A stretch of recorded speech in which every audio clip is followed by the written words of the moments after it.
Kinondena ng mga senador ang napaulat na pagpatay ulit sa isa na namang Pilipina na si Marvil Facturan Kongjansik sa bansang Slovenia.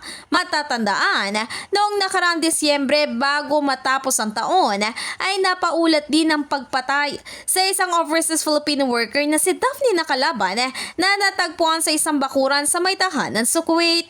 Samantala, sa mga inisyal na impormasyong lumalabas, sinasabi na ang asawang Slovenia ni Marvil ang itinuturing na pangunahing suspect sa pangyayari.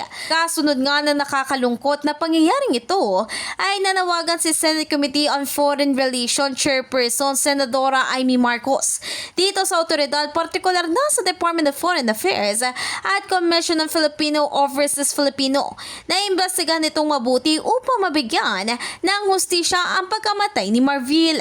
Samantala, nanawagan si Senator Win Gatchalian sa DFA at maging sa embasiya na bigyan ng nararapat na suporta ang pamilyang naiwan na naturang Pinay. In the heart of changing lives, ito si Brigada Ann Cortez ng 105.1 Brigada News sa Manila, The Music News Authority.